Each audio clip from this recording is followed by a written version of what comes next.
আসসালামু আলাইকুম ভিউয়ার্স, আশা করি সকলে ভালো আছেন। টেকনো পোকো 3 এই স্মার্টফোনটি সদ্য ইন্ডিয়াতে খুবই ভালো প্রাইসে লঞ্চ হয়ে গেল। তো এর 464 ভেরিয়েন্টের অফিসিয়াল প্রাইস রাখা হয়েছে 11,500 রুপি এবং 6128 ভেরিয়েন্টের অফিসিয়াল প্রাইস রাখা হয়েছে 12,500 রুপি। তো এই বাজেটে এই স্মার্টফোনটি অফার করছে সুন্দর ডিজাইনের সাথে ভালো গেমিং পারফরমেন্স এবং লং টাইম ব্যাটারি ব্যাকআপ কিন্তু পেতে যাচ্ছি এই ফোনটির থেকে। তো এই ফোনটি লিক অনুযায়ী জানতে পেরেছি আমরা কবে বাংলাদেশে অফিসিয়ালভাবে লঞ্চ হতে যাচ্ছে এবং প্রাইসটাই বা কত হতে যাচ্ছে। তো এগুলো নিয়ে আজকের এই ভিডিওতে ডিসকাস করতে যাচ্ছি। সো অবশ্যই ভিডিওটি কিন্তু খুবই স্পেশাল হতে যাচ্ছে, এই জন্য ফার্স্ট টু লাস্ট পর্যন্ত ওয়াচ করবেন। তো ভিউয়ার্স, কথা না বাড়িয়ে তাহলে ভিডিওটি স্টার্ট করা যাক। সো ভিউয়ার্স, প্রথমেই এই স্মার্টফোনটির বক্সটিকে আনবক্সিং করলে ফার্স্টে দেখতে পারবো আমাদের কাঙ্ক্ষিত স্মার্টফোনটি।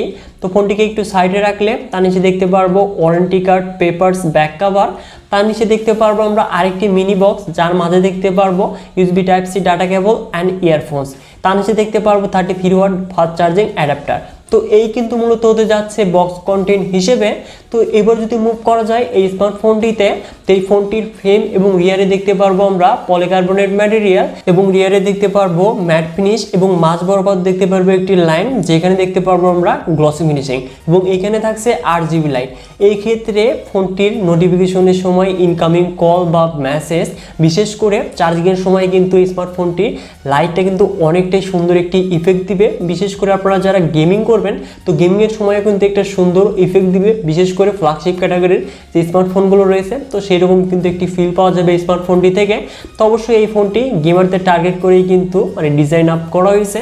তো এবার যদি মুভ করা যায় এই স্মার্টফোনটির পোর্টস এবং বাটনে, তো ডান সাইডে দেখতে পারবো ভলিউম আপ এবং ডাউন বাটনের সাথে পাওয়ার বাটন, যেটি কিনা সাইড মাউন্টেড ফিঙ্গারপ্রিন্ট হিসেবে কাজ করবে। এবং বাম পাশে দেখতে পারবো সিম স্লট, যেখানে আমরা দুটি ন্যানো সিম সহ একটি মেমোরি কার্ড ইউজ করতে পারবো।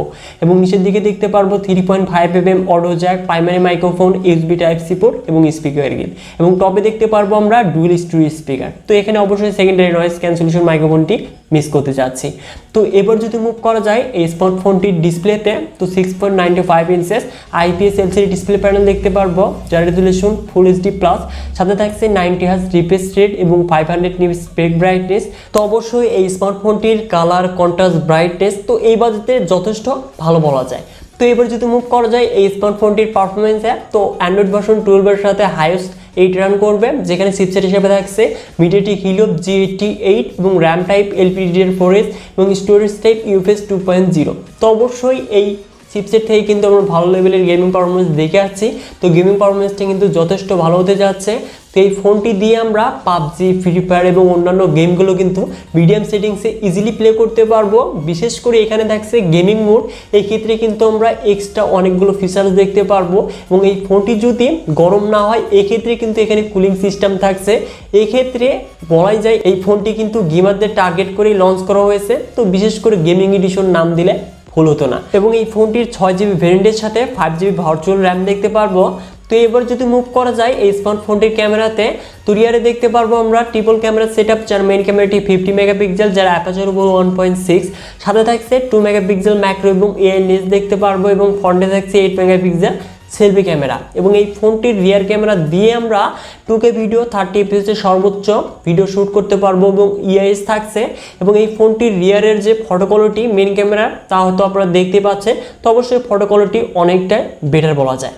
তো এবার যদি মুভ করা যায় এই স্মার্টফোনটির কমন ফিচার্সে, তো LAN, bluetooth, GPS, USB type C port এবং এই স্মার্টফোনটির সিট হিসেবে দেখতে পারবো আমরা সাইড মাউন্টেড ফিঙ্গারপ্রিন্ট স্ক্যানার, যেটি কিন্তু অনেকটাই ফাস্ট স্পিডে লক এবং আনলক হচ্ছিল। সাথে দেখতে পারবো আমরা 7000 mAh ব্যাটারি, যেটি কিনা 33 ওয়াট ফাস্ট চার্জিং সাপোর্টেড। তো অবশ্যই এই স্মার্টফোনটি 0 to 100% চার্জ কিন্তু আমরা 2 ঘন্টার মধ্যে কমিউনিটিতে দেখতে পারবো। এবং এই ফোনটি দিয়ে আমরা প্রায় কিন্তু 2-3 দিনের মতো ব্যাটারি ব্যাকআপ পেতে যাচ্ছি। এবং হ্যাভি গেমিং করলে সেই ক্ষেত্রে 1 থেকে আমরা 1.5 দিনের মতো ব্যাটারি ব্যাকআপ অনায়াসে পেয়ে যাব। তো অবশ্যই এই ফোনটি কিন্তু আমরা মোট 3টি কালার ভেরিয়েন্টে দেখতে পারবো, ইলেকট্রিক ব্লু, সিলভার এবং ব্ল্যাক কালার। তো ইলেকট্রিক ব্লু কালারটা কিন্তু আমার কাছে অনেকটাই ফেভারিট মনে হয়েছে। তো আপনার কাছে কোন কালারটি ফেভারিট মনে হয়েছে অবশ্যই কমেন্ট বক্সে কমেন্ট করে জানিয়ে দিবেন। তো এখন আসি এই স্মার্টফোনটি কবে বাংলাদেশে অফিসিয়ালভাবে আসতে যাচ্ছে এবং প্রাইসটাই বা কত হতে যাচ্ছে। তো টেকনো ক্যামন 19 নিও এই স্মার্টফোনটি যখন লঞ্চ করা হয়, তখন কিন্তু বিডির সিও তিনি কিন্তু জানিয়েছে যে টেকনোর আগামী 2 মাসের মধ্যে আরও দুটি কিন্তু নিউ গেমিং স্মার্টফোন আসতে যাচ্ছে। তো তার মাঝে কিন্তু হয়তো টেকনো পোকো 3 স্মার্টফোনটি থাকতে যাচ্ছে এবং এই স্মার্টফোনের প্রাইসটা হতে যাচ্ছে 16 থেকে 17,000 টাকার আশেপাশে। তো স্মার্টফোনের প্রাইসটা কত হলে বেটার হয় অবশ্যই আপনারা কমেন্ট বক্সে কমেন্ট করে জানিয়ে দিবেন। তো এই স্মার্টফোনটি বিশেষ করে তাদের জন্যই যারা কিনা বেস্ট ডিজাইনের সাথে ভালো গেমিং পারফরমেন্স চাচ্ছেন এবং লং টাইম ব্যাটারি ব্যাকআপ চাচ্ছেন, তো অবশ্যই তারা এই স্মার্টফোনটির জন্য ওয়েট করতে পারেন। সো ভিউয়ার্স, আজকের এই ভিডিওটি এই পর্যন্তই। আশা করছি ভিডিওটি ভালো লেগেছে। ভিডিওটি ভালো লাগলে অবশ্যই ভিডিওতে একটি লাইক করে দিবেন এবং এই চ্যানেলটি নতুন হলে চ্যানেলটিকে সাবস্ক্রাইব করে হয়ে যান ফ্যামিলির একজন নতুন সদস্য। সো ভিউয়ার্স, দেখা হচ্ছে পরবর্তী শীঘ্রই নতুন কোনো ভিডিও নিয়ে।